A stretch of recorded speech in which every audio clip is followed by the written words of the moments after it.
ತೃತೀಯ ಪರಿಚ್ಛೇದ ಮೂರನೇ ಪರಿಚ್ಛೇದ. ಭಾಗ ಅದು ಪರಿಚ್ಛೇದ ಅಂದ್ರೇನು ಭಾಗ, ಈಗಂಥದ್ದು ಮೂರನೆಯ ಭಾಗ.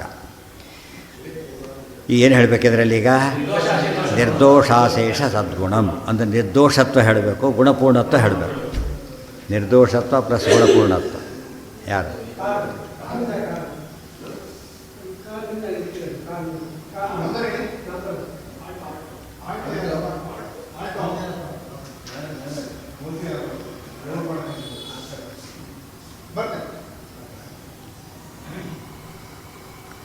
ಆಯಿತಾ?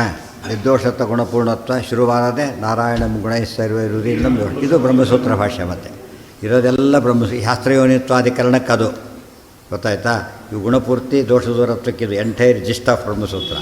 ಆಮೇಲೆ ಸಮತಿಯ ದೃಷ್ಟ ಗೀತಾ 15ನೇ ಅಧ್ಯಾಯಕ್ಕೆ ಗೀತಾಕಾಯ್ತು ಬ್ರಹ್ಮಸೂತ್ರಗಳಿಗೆ ಆಯ್ತು ಎಷ್ಟು ವಿಷಯ ಬಂತು ಅದರೊಳಗೆ. ಆದರೆ ವಿಷ್ಣುತ್ವ ನಿರ್ಣಯ ಏನಂತ ಕರೀತಾರೆ ಗೊತ್ತಾ? ಅಣುಸುಧಾ ಅಂತ ಹೇಳಿದ್ರು ಅದಕ್ಕೆ. ಅಣುಸುಧಾ ವಿಷ್ಣುತ್ವ ನಿರ್ಣಯ ಟೀಕಾಕಿ. ಸೊ ಸುಧಾ ಓದಲಿಕ್ಕೆ ಅಣುಸುಧಾ ಸುಧಾ ಓದಿದ್ರೆ ಇಲ್ಲಿ ಉಪಯೋಗ ಇಲ್ಲ. ಇದನ್ನು ಓದಬೇಕಾದ್ರೆ ಅವ ಫುಲ್ ಅರ್ಥ ಆಗುತ್ತೆ. ಆದಷ್ಟು ಇದು ಅಣುಸುಧಾ ಒಂದು ಸ್ಟೇಜ್ ಮಗಳ ಬ್ಯಾಚುಲರ್ ಡಿಗ್ರಿ ಬಂದಾಗ ಆಯ್ತಲ್ಲ, ಮುಂದೆ ಓದ್ಬೋದು. ಇಲ್ಲೇ ಇಲ್ಲ ಓದಿದ್ರೆ ಅದು ಬಿಟ್ಟರೆ ಇಲ್ಲೇ ಇಲ್ಲ. ಆ ಥರ ಆಗಿದ್ದಕ್ಕೆ ಎಲ್ಲ ಗ್ಯಾಪ್ ಬಂದು ಬಿಗ್ ಗ್ಯಾಪ್ ಅದು. ನಿತ್ಯಪೂರ್ಣ ದಶ ಪ್ರಕರಣ ಅದೊಂದು ಕೋರ್ಸು. ದಶ ಪ್ರಕರಣ ಓದಿದ್ರೆ ಒಂದು ಕೋರ್ಸ್ ಆಯ್ತಲ್ಲಿ. ಇನ್ನೊಂದು ಕೋರ್ಸ್ ಉಪನಿಷತ್ ಗೀತ ಅದೊಂದು ಕೋರ್ಸ್. ಮತ್ತು ಎಲ್ಲ ಓದೋ ಸರ್ವಮೂಲ ಪೂರ್ತಿ ಅದು ಇನ್ನೊಂದು ಕೋರ್ಸ್. ಅದು ಬಿಟ್ಟು ಓದಿದ್ರೆ ಅದೊಂದೇ ಓದಬೇಕು ಮತ್ತೆ ಓದಬಾರ್ದು ಅಂದರೆ ಆ ರೀತಿ ಟ್ರೆಂಡ್ ಡೆವಲಪ್ ಆಗಿ ಓದಬಾರ್ದು ಅಂತ ಆಯ್ತು ಕೊನೆಗೆ. ಓದಬಾರ್ದು.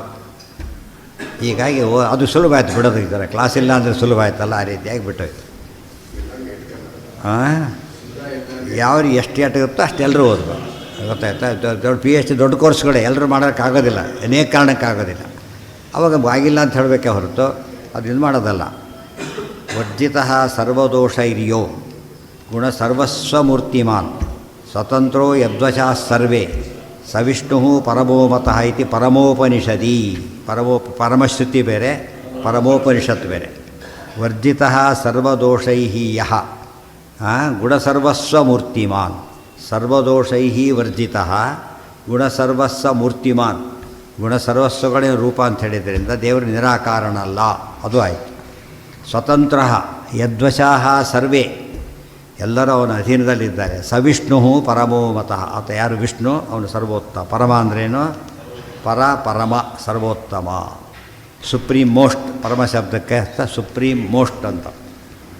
ಇತಿ ಪರಮೋಪನಿಷದಿ. ನಿತ್ಯಪೂರ್ಣಾಖಿಲ ಗುಣೋ ವಿದೋಷಃ ಸರ್ವದೈವಯಃ ಸ್ವತಂತ್ರ ಪರಮೋ ವಿಷ್ಣು ಜನ್ಮವೃತ್ಯಾದಿವರ್ಜಿತಃ.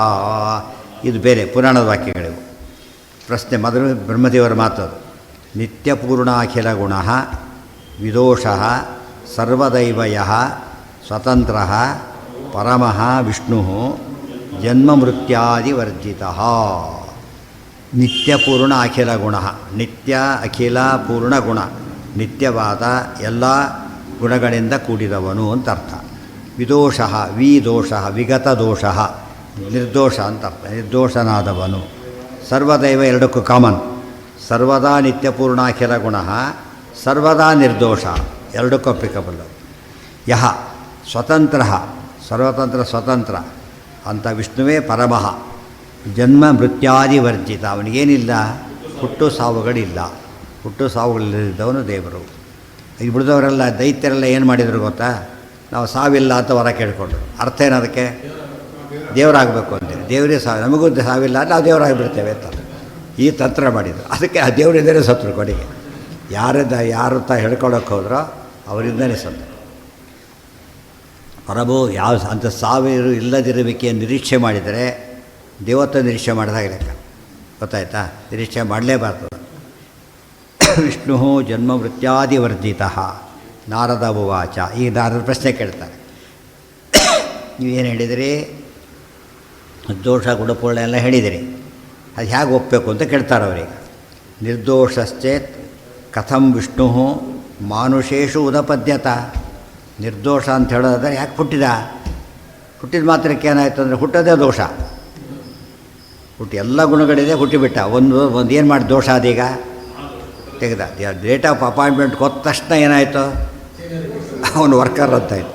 ಅವನು ಇದರಲ್ಲಿ ಏನಲ್ಲ, ಅವನು ಯಜಮಾನ ಅಲ್ಲ, ಮುಗಿದೋಯ್ತಾನೆ.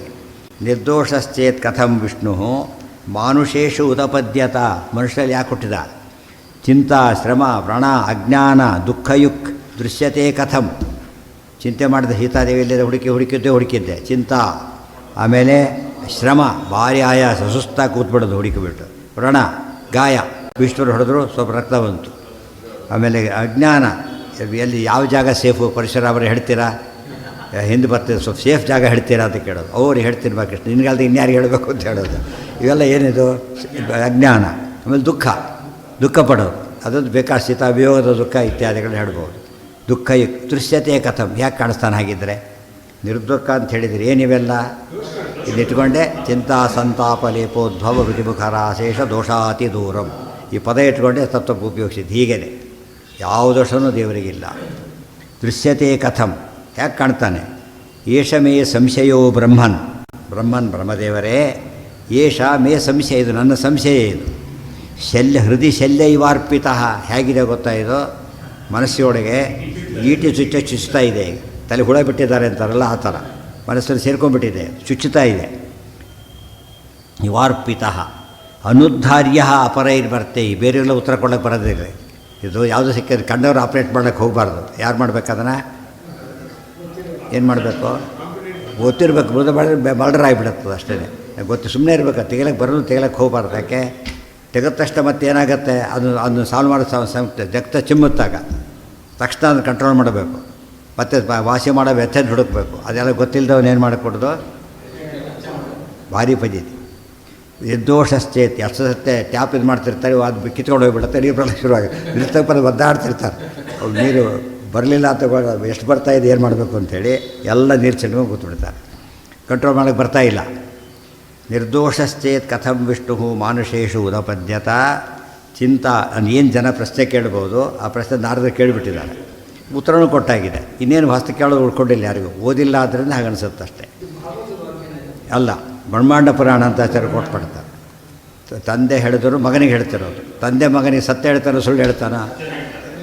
ಅತಿ ಸತ್ಯ ಹೇಳ್ತಾನೆ. ಆದ್ದರಿಂದ ವ್ಯಾಲಿಡ್. ಶ್ರೋತ್ರಾನುಕೂಲ್ಯ ಇದೆ, ನಾರದರು ಕೇಳ್ತಾರೆ. ವಕ್ತಾನುಕೂಲ ಇದೆ, ಬ್ರಹ್ಮದೇವರು ಹೇಳ್ತಾರೆ. ಪ್ರಸಂಗ ನಂಗೆ ಭಾರಿ ಸಮಸ್ಯೆ ಆಗಿದೆ, ಸಾಲ್ವ್ ಮಾಡಬೇಕು ಅಂತ ರಿಕ್ವೆಸ್ಟ್ ಮಾಡ್ತಿದ್ದಾರೆ. ಆದ್ದರಿಂದ ಏನಾಯ್ತಿದ್ದು? ಅತ್ಯಂತ ಆಪ್ತಿ ನಿಶ್ಚಯ ಆಯಿತು. ಅಪಿ ಏಷಮೇ ಸಂಶಯೋ ಬ್ರಹ್ಮನ್ ಹೃದಯ ಶಲ್ಯ ಇವಾರ್ಪಿತ ಅನುದ್ಧಾರ್ಯ ಅಪರೈಃ ಮರ್ತ್ಯೈಃ ಸೂಕ್ತಿ ಶಕ್ತ್ಯಾ ಸಮುದ್ಧರ. ಅದಕ್ಕೆ ಏನು ಮಾಡಬೇಕು ನೀವೀಗ? ಸೂಕ್ತಿ ಶಕ್ತ್ಯಾ ಸಮುದ್ಧರ. ನೀವು ಒಳ್ಳೆಯ ಮಾತು ಎಂಬ ಶಕ್ತಿಯಿಂದ ಮುಡಿಸಿದಾಗ ಏನು ಮಾಡ್ತಾರೆ? ಇಟ್ಕೊಂಡು ಎಳಿತಾರೆ, ಬಂದುಬಿಡುತ್ತೆ. ಅಂಥ ಶಕ್ತಿ ಅದು, ಇದು ಹೆಸರು ಅದು. ಅದರಿಂದ ತೆಗಿಬೇಕು. ತೆಗೆದು ಸಮುದ್ಧಾರ, ತಮುದ್ಧಾರ. ಅದನ್ನು ಉದ್ಧಾರ ಅಂದ್ರೇನು? ಕಿತ್ತಾಕಿ ಅಂತ ಅರ್ಥ. ಶಲ್ಯ ಸಿಕ್ಕೊಂಡಿದೆ, ಕಿತ್ತಾಕಿ. ಬ್ರಹ್ಮೋವಾಚ ಸ್ತ್ರೀ ಪುಮ್ಮರಾಭಿಸಮ್ಯೋ. ಅದಿಷ್ಟು ನಾಳೆ ಅದೆಲ್ಲ ಡಿಟೇಲಾಗಿ ಎಕ್ಸ್ಪ್ಲೇನ್ ಮಾಡ್ತಾರೆ. ಅದೇ ಮೇನ್ ಪಾಯಿಂಟ್ ಅದೇ ಇದರಲ್ಲಿ. ಅದಾಗಿಬಿಟ್ರೆ ಮುಗ್ದಾಯ ಲೆಕ್ಕ. ಇದು ಅಷ್ಟೇ 2-3 ದಿವಸದ ಕೆಲಸ ಅಷ್ಟೇ. ನಾಳೆ ಅಥವಾ ನಾಡಿದ್ದು ನಾಳೆಗೆ ಮುಗಿಬೋದು, ನಾಡಿದ್ದು ಅಂತೂ ಮುಗಿಯೋದು. ಎಂದು ನಾಳೆ ಪಾಠ ಇಲ್ಲ, ಆದ್ದರಿಂದ ಯಾವುದು ಮುಗಿಸ್ಬಿಡೋದು. ಎಂದು ಶುಕ್ರವಾರನೇ ಮುಗಿಸ್ಬಿಡೋದು. ಆಯಿತಾ? ಎಂದು ತ್ರೈವಸ್ಯ ನಾಡಿದ್ದು. ಇವತ್ತು ಶನಿವಾರ ದಿವಸ ಇದು ಗ್ರಹಣ ಗೊತ್ತಲ್ಲ? ಶನಿವಾರ ಗ್ರಹಣ ಇದೆ. 15 ದಿವಸದಿಂದ ಗ್ರಹಣ ಅಂತೆಲ್ಲ ಗಲಾಟೆ ಮಾಡಿದ್ರು. ನಮಗೆ ಇಂಡಿಯಾಕ್ಕೆ ಇರಲಿಲ್ಲ ಅದು, ನಮ್ಮ ದೇಶಕ್ಕೆ ಇರಲಿಲ್ಲ. ಇದು ಎಲ್ಲ ನಾಳೆ ಇದೆ, ನಾಡಿದ್ದಿದೆ. ಈ ಗ್ರಹಣ ಇದೆ. ಒಂದೇ ಗ್ರಹಣ ಈ ವರ್ಷಕ್ಕೆ, ನಾಡಿದ್ದಿದೆ. ಬಟ್ ಸೇಫ್ ಗ್ರಹಣ, ಏನು ಪ್ರಾಬ್ಲಮ್ ಇಲ್ಲ. ಊಟ ಮಿಸ್ ಆಗಲ್ಲ ಅಂದರೆ ಸೇಫ್ ಗ್ರಹಣ. ಫಸ್ಟ್ ಗ್ರಹಣ, ಫಸ್ಟ್ ಪಾಯಿಂಟ್. ಹೋಗ್ತದ್ದು ಎರಡೂ ಮಿಸ್ ಆಗಿದೆ ಗೊತ್ತಾ? ಈ ಸರ್ತಿ ಇದು ಬರೋದೇ ಒಂದು, ಅದೇನು ರಾತ್ರಿ ಊಟ ಮಧ್ಯಾಹ್ನ 3 ಗಂಟೆವರೆಗೂ ಊಟ ಮಾಡ್ಬೋದು. ಗೊತ್ತಾಯ್ತಾ? ಟಿಕೆಟ್ ಹೇಗೂ ಕ್ರಿಕೆಟ್ ಮ್ಯಾಚ್ ನಡೀತಿರುತ್ತಲ್ಲ, ಇದಕ್ಕೆ ಅದಕ್ಕಂತೇಳಿ ಅಂದ್ಬಿಟ್ರೆ ಆಯಿತು. ಇದಕ್ಕಲ್ಲ ಅದಕ್ಕೆ ಅಂತೇಳಿ ಎರಡೂ ಆಗುತ್ತೆ. ಮತ್ತು ಒಂದು ಸರಿಯಾಗಿ ಶುರುವಾಗೋದು 1ರಿಂದ 2, 1ರಿಂದ 2:15, 1:05ರಿಂದ 2:23, 1:05ರಿಂದ 2:23. ಸೊ 1 ಗಂಟೆ ಅಷ್ಟೇ, ಭಾಳ ಕಡಿಮೆ ಇರೋದು. ಸರಿಯಾಗಿ ಬೇಕು. ಹಾಂ, 2:23 ಪೂಜೆ. ಆದ್ದರಿಂದ 1:20 ಅಷ್ಟೇ ಇರೋದು, ಜಾಸ್ತಿ. 1:05ಕ್ಕೆ ಆ್ಯಕ್ಚುಲಿ 1:05ಕ್ಕೆ. ಆದ್ದರಿಂದ ಬಿಡು ಸ್ನಾನ ಮಾಡಿ ಸ್ವಲ್ಪ ಪಾರಾಯಣ ಮಾಡಿ ತರ್ಪ ಕೊಡೋದು ಮುಂದೆ ಹೋಗಿಬಿಡೋದು. ಭಾನುವಾರ ಪಾಠ ಇರೋದು. ಪಾಡ್ಯ ಜ್ಞಾನದ ನಿಮಿತ್ತ ಅಲ್ಲಾಗ, ಪಾಡ್ಯದ ನಿಮಿತ್ತ. ಅದು ಜನರಲ್ ಹಾಲಿಡೇ, ಇದಕ್ಕೆ ಸ್ವಲ್ಪ ಸ್ಪೆಷಲ್ ಅಲ್ಲ. ನೋಡ್ಕೊಂಡು ಏನ ಯಾವುದಕ್ಕೆ ಏನ